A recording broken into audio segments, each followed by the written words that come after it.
Post-traumatic stress disorder, PTSD.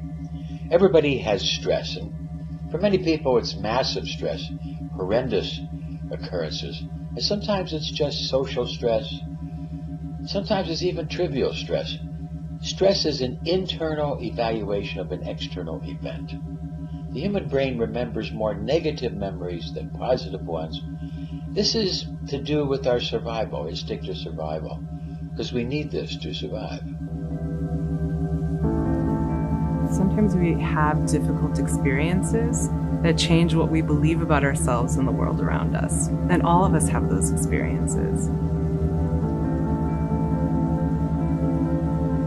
I started adding in EMDR. I was amazed at the speed at which they could process through these tragic losses and get to a place of starting to find some peace around what had really been unimaginable pain for them. Many things can occur as symptoms of PTSD, such as substance abuse, avoidance, negative ideas, inability to control mood, anger.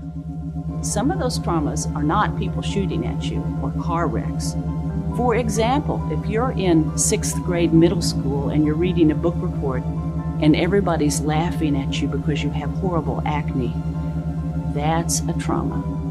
And the trauma event can be aggravated by lack of support, genetic problems, previous trauma, mental health conditions, family issues. All these things can aggravate. So the whole point behind trauma treatment is to help an individual move past or process that trauma to where the brain is not reacting as if it's still in danger. Our brain should be able to process this stress so that they become memories. But sometimes they're caught in the now. We can't let go of them. They're not memories. They're caught in the now, and then this becomes a disease. Let's take a brief look at what happens when we experience trauma. Stress and trauma will input into the emotional circuit known as the limbic system of the brain. It's called the limbic system. And this is very important in the processing of emotions. Within the limbic system are the amygdala, 2 nuggets of tissue, 1 in each half of the brain. They are no bigger than a fingernail, yet they are the brain's central command center for our emotional reactions. Keep in mind there are 2 amygdala, and the emotions can get caught in one or the other. Our brains have a natural way to recover from traumatic memories and events. This process involves communication between the amygdala, the alarm system for stressful events, the hippocampus, which assists with learning, including memories about safety and danger, and the prefrontal cortex, which controls behavior and emotion. If both sides of the brain are balanced, then this trauma can be processed correctly and washed away as a memory.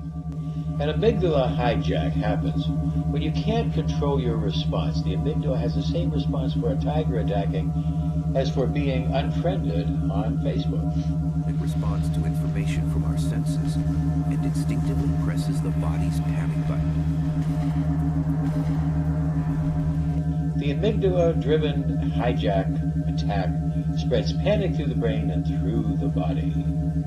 We have to be able to learn how to recondition the amygdala and stop the amygdala hacking. Some experiences may not be processed without help. Stress responses are part of our natural fight, flight, or freeze instincts. When distress from a disturbing event remains, the upsetting images, thoughts, and emotions may create feelings of being overwhelmed, of being back in that moment, or of being frozen in time.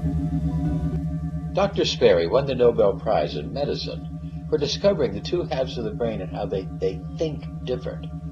We were able to understand now the Zen and the Eastern mystical doctrines, and also to understand that there's different thought processes, not all scientific, not all verbal, not all linear, but other, more expansive, and that there are two sides of the brain. And in order for us to properly be able to process stress, we need these two areas of the brain to be balanced. It's a brain thing, that events occurred that increased levels of stress that interfered with the brain's ability to process the inflow of information, and that information got stuck in the nervous system, did not have the opportunity to get processed. We found that talk therapies and medications just don't really work. People are not sick because they're deficient in the medication.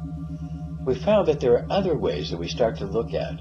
Looking into the future, we start to see that by activating both sides of the brain, bi-hemispheric reunion, we might be able to intensify our reaction and get better results. This is what EMDR does.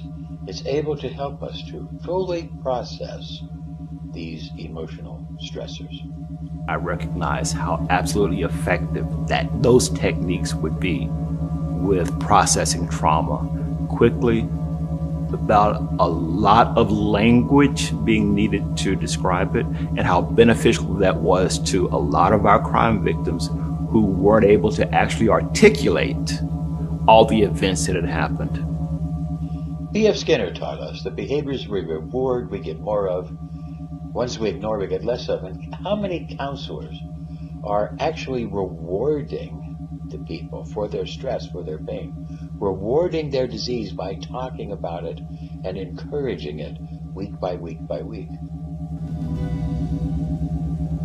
Once a client comes to a session and has completed history taking, then typically we identify the memory that we want to reprocess, any negative beliefs related to it. Those negative beliefs might be, I'm not safe, I'm not worthy, I don't have value in relationship to other people.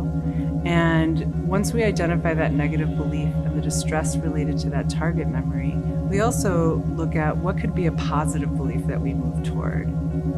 So folks think about this memory, and then we guide them through a series of sets of rapid eye movement, just 30 seconds. It allows the brain then to process small chunks of it at a time. This simple process of the eyes going back and forth, side to side, stimulates the brain to help to get the entire brain into processing the stressor. What actually is being fixed is neurological. The outcome of that is a cognitive shift. Is that you don't actually believe that you are helpless anymore. By getting the brain to be more healthy, more blood flow, and stability both sides, this idea of processing, coming to that Zen expansion of the mind, etc., to all the different areas, is what makes this stuff work. EMDR is one of the most researched therapies out there.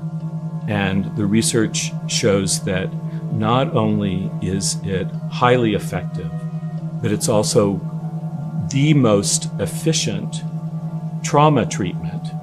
This simple little eye exercise, expanding the mind in the presence of this stressor, has so much research behind it, validating and verifying how it does work to help people. EMDR therapy is proving effective in some of the most acute trauma scenarios. And because it is a proven, evidence-based approach, a growing roster of mental health organizations promote and support the therapy. There are lots of other coping skills that we need to talk about, including diet, journaling, counseling, networking, exercise, meditation.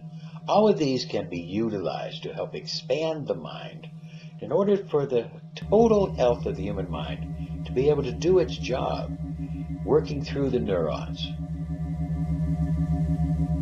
being able to expand itself, recognizing. We developed the adductor to be able to electrically jumpstart, actually give energy to the brain, and help to expand its working.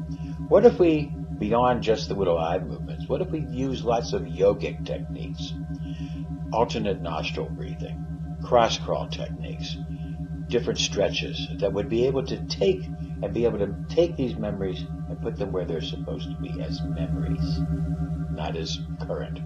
And we could then reduce all these different stressors and come with a real, high, natural method of dealing with PTSD.